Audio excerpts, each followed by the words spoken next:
Hello friends, welcome in my new blog. कैसे हैं आप सब? कमेंट करके बताइएगा। आप सभी को मेरी राधे राधे। तो फ्रेंड्स, आज इस वीडियो में हम जानेंगे कि घर में पूजा करने की सही विधि क्या है। पूजा जब हम करते हैं तो कौन सी गलती हमसे हो जाती है। तो आज इस वीडियो में हम जानेंगे कि पूजा करने का सही नियम क्या है, सही विधि क्या है और कौन सी गलती है जो हमें नहीं करनी चाहिए। पूजा जब भी हम करें तो माँ से पूरी श्रद्धा से हमें करनी चाहिए। और फ्रेंड्स, पुराणों में भी ये कहा गया है कि सौभाग्यवती नारी जब भी अपने घर में पूजा पाठ करती है तो उसके द्वारा किया गया पूजा पाठ, भजन कीर्तन का फल उसके पति तथा उसके बच्चों को भी मिलता है। तो फ्रेंड्स, सर्वप्रथम हमें स्नान करके शुद्ध वस्त्र धारण कर लेने चाहिए और हो सके तो अपनी मांग में सिंदूर और माथे पे बिंदी लगा लेनी चाहिए। और इसके बाद ही हमें सूर्य भगवान को जल चढ़ाना चाहिए। तो फ्रेंड्स, प्रथम पूजा सूर्य भगवान की और उसके बाद गणेश जी की पूजा करनी चाहिए।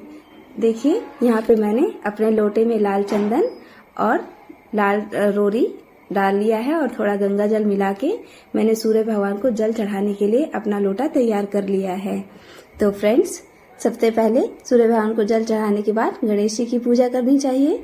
सूर्य भगवान नवग्रह के देवता माने जाते हैं और जो भी सूर्य भगवान की पूजा करता है, आराधना करता है, उनका भाग्य हमेशा अच्छा ही होता है। उनकी कुंडली में अगर कोई भी दोष हो तो सूर्य भगवान की पूजा करने से वो सारे दोष खत्म हो जाते हैं। तो जो नित्य प्रति उगते हुए सूरज को जल चढ़ाता है उसका भाग्य कभी नहीं सोता है, इसलिए हमेशा उगते हुए सूर्य भगवान को ही जल चढ़ाए। फ्रेंड्स, ऐसा कहते हैं कि सूर्य भगवान हमें ये दिन दिखाए हैं तो पहले उन्हीं की पूजा होनी चाहिए। और अब मैं आवरा को जल दे देती हूँ क्योंकि मैं रोज आवरा में जल देती हूँ और आज मंगलवार है तो आज तुलसी की पूजा नहीं करनी है। मेरे को किसी को भी नहीं करनी चाहिए, ऐसा कहा जाता है। तो मैं बाहर जल पूजा चढ़ा के अब अपने मंदिर में आ गई। और फ्रेंड्स, हमें सबसे पहले अपनी पूजा शुरू करने से पहले आचमन जरूर कर लेना चाहिए। और देखिए, मैंने 3 बार ओम कृष्णाय नमः, ओम वासुदेवाय नमः, ओम भगवते नमः ये सब कह के मैंने आचमन करके और हाथ का शुद्धिकरण कर लिया। और अब पूजा मैं शुरू कर देती हूँ अपनी। और मैंने सब भगवान को हाथ से जल चढ़ा दिया है क्योंकि मेरे पास फूल नहीं है अभी, क्योंकि फुलवारी में उतने फूल आते ही नहीं है, रोज तोड़ने होते हैं तो फिर खत्म हो जाते हैं। तो फ्रेंड्स, ये देखिए, मैंने सिंदूर और ये चूड़ी वगैरह माता रानी को चढ़ाई थी कल, तो मैं आज उठा लेती हूँ। और वैसे भी जो मैं फूल चढ़ाती हूँ कल, वो मैं आज ही उठाती हूँ और फिर उसको एक जगह रख देती हूँ क्योंकि हमारे घर के पास ही गंगा जी हैं, तो उसी में ही प्रवाहित कर दिया जाता है। प्रतिदिन तो संभव नहीं होता, लेकिन कुछ दिन का इकट्ठा जब हो जाता है तो गंगा जी में उसको प्रवाहित कर दिया जाता है। तो फ्रेंड्स, मैंने अपने मंदिर की साफ सफाई पहले ही कर ली थी, पहले ही सारे बर्तन वगैरह साफ कर लिए थे। और अब सबसे पहले हम लोग अपने मंदिर में अपना दिया जला लेंगे और उसके बाद ही अपनी पूजा का शुरुआत करेंगे। तो देखिए, मैं पहले क्या करती हूँ कि पहले मैंने सबके लिए लोटा में जल और गिलास में जल रख दिया है क्योंकि मैं सभी देवी देवताओं को अलग अलग भोग लगाती हूँ, क्योंकि भोलेनाथ को तुलसी जी नहीं चढ़ती हैं और ठाकुर जी को बिना तुलसी के भोग नहीं लगता। इसलिए सबका बजरंगबली का अलग लगाती हूँ और विष्णु भगवान लक्ष्मी मैया का अलग भोग लगाती हूँ। तो फ्रेंड्स, पूजा शुरू करने से पहले मैं अपना दिया जला लूंगी। और ये मैं घी का दिया जला रही हूँ और शाम के समय मैं तेल का दिया जलाती हूँ। और ये देखिए, मैंने अपने दिए को आसन दे दिया है थोड़े से अक्षत रख के और ये दिया जला लिया। फ्रेंड्स, कभी भी एक दिए से दूसरे दिए को नहीं जलाना चाहिए, हमेशा दूसरे दिए को नई तीली से ही जलाना चाहिए। और ना ही धूप जो हम जलाते हैं उसको भी हमें अलग तीली से ही जलाना चाहिए, क्योंकि ऐसा कहते हैं कि अगर दीपक से दीपक को जलाया जाता है तो वो अच्छा नहीं माना जाता। फ्रेंड्स, पूजा करते समय अपने दिए को आसन जरूर दीजिए क्योंकि दिया ही आपकी पूजा का साक्षी होता है। तो फ्रेंड्स, अब हम पूजा करते समय अपनी दिशा का भी भरपूर ध्यान रखते हैं कि हमारा मुख किस तरफ है। मैं पूरब की तरफ मुख करके अपनी पूजा कर रही हूँ। और ये देखिए, मेरे ठाकुर जी भी स्नान कर लिए हैं। मैंने एक तुलसी पत्ता और एक फूल रख के और फिर अपने ठाकुर जी को नहला के पोंछ दिया है मैंने इन्हें। और देखिए, अब मेरे ठाकुर जी जो है अपने सुंदर सुंदर कपड़े पहन के, ये देखिए फ्रेंड्स, ये जो ड्रेस है ये मैंने खुद ही अपने ठाकुर जी के लिए सिला था और मैं बाहर से भी खरीदती हूँ, लेकिन मेरे को घर पे ज़्यादा अच्छे लगते हैं ये कपड़े। और देखिए, मैंने इनका श्रृंगार अब कर दूंगी और अब मैं इन्हें पीला चंदन लगा के और रोली से टीका भी लगा दूंगी।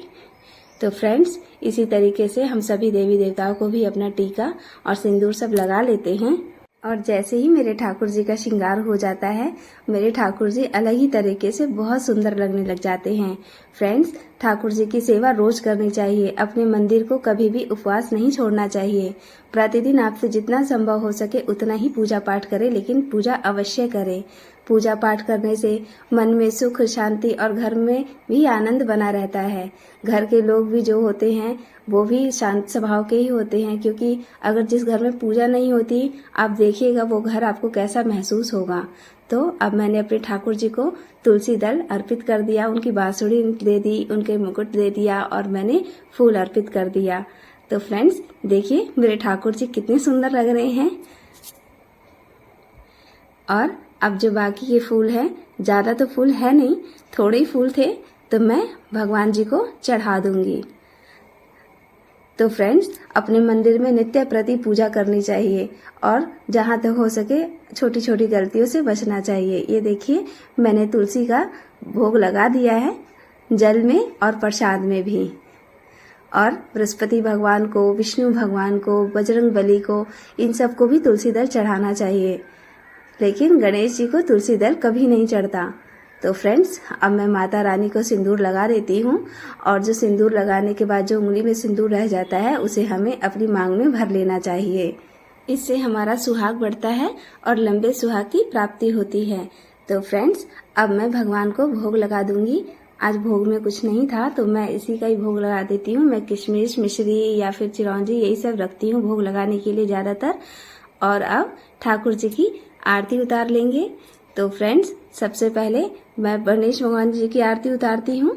मैं कर्पूर गौरम करुणावतारम संसार सारम भुजगेंद्रहारम सदा वसंतम हृदय रविंद्रे भवम भवानी सहितम नमामि। इस आरती को 2 बार मैं गाती हूँ और उसके बाद तमेव माता च पिता त्वमेव तमेव बंधु च सखा त्वमेव तमेव विद्या च द्रविणम त्वमेव तमेव सर्वम मम देव देवा। तो फ्रेंड्स, इस तरीके से आरती करने के बाद मैं अपने ठाकुर जी को भोग लगा दूंगी। और देखिए, ओम नमो भगवते वासुदेवाय कह के मैं इनको जल भी पिला दूंगी। फ्रेंड्स, पूजा पाठ करते समय आप कुछ न कुछ भजन कीर्तन जरूर गुनगुनाते रहिए, बहुत अच्छा माना जाता है। या फिर आप हनुमान चालीसा का पाठ भी कर सकते हैं इसके साथ साथ। तो मैं तो अपने रामायण ही पढ़ती हूँ, रोज रामचरितमानस के 2-4 दोहे मैं जरूर पढ़ लेती हूँ। तो लेकिन फ्रेंड्स, पूजा ऐसे ही नहीं करनी चाहिए, चुपचाप मुंह बंद करके पूजा अच्छी नहीं मानी जाती। भजन कीर्तन होता है तो बहुत अच्छा होता है। और अब देखिए, मेरी पूजा यहाँ पे संपन्न होती है। और जरूर जल से 1-2 बार जरूर जल से घिरवट देना चाहिए और आरती लेके और अपने आसन को जरूर प्रणाम करना चाहिए। कभी भी आप अपने आसन को पैर से इधर उधर मत कीजिए। और ये देखिए, ये है ठाकुर जी को नहलाया हुआ जल, जो कि मैं पूरे घर में इस जल का छिड़काव कर दूंगी। और थोड़ा बहुत जितने भी घर में मेरे मेंबर हैं उन सबको मैं थोड़ा थोड़ा प्रसाद के रूप में दे दूंगी। और ये जितना भी मैंने भोग लगाया था, पूजा खत्म होने के बाद ये सारे भोग को मैं उठा के एक कटोरी में रख दूंगी। और जितना भी कटोरी है ये सबको मैं धो के रख देती हूँ। तो फ्रेंड्स, मेरी पूजा इसी प्रकार से प्रतिदिन होती है। और आप भी जरूर बताइएगा कि मेरी पूजा कैसी होती है। और थोड़ी बहुत जो मिस्टेक हो गई हो तो उसके लिए क्षमा याचना। तो फ्रेंड्स, ये देखिए, ये मेरी रानी है। मेरी पूजा होने के बाद अब ये मंदिर पे जा रही हैं जल चढ़ाने के लिए और इनके साथ अनी भी जा रही हैं। तो फ्रेंड्स, पूजा पाठ समाप्त होने के बाद अब फिर से वही हमारा किचन स्टार्ट हो जाता है। तो मैंने अभी तक खाने में तो कुछ नहीं बनाया है और अब जल्दी जल्दी चाय फिर बनाऊंगी और फिर खाने वाने की तैयारी। तो फ्रेंड्स, मेरा व्लॉग आपको कैसा लगा प्लीज मुझे कमेंट करके जरूर बताइएगा। मेरे चैनल को सब्सक्राइब करना ना भूलिएगा। वीडियो को लाइक कीजिए, कमेंट कीजिए एंड शेयर कीजिए।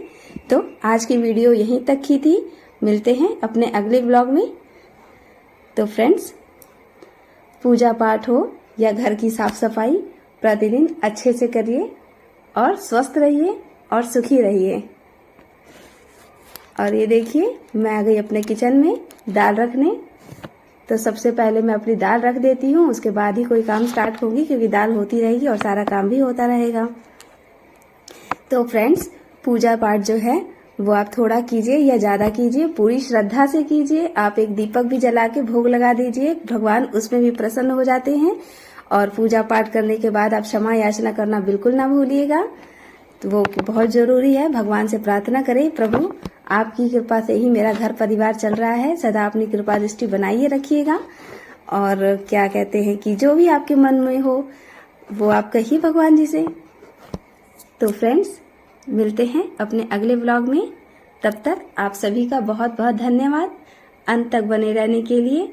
और फ्रेंड्स, मेरे चैनल को सब्सक्राइब जरूर कीजिएगा ताकि मुझे मोटिवेशन मिल सके आगे इसी तरीके के व्लॉग बनाने की। तो चलती हूँ, राधे राधे।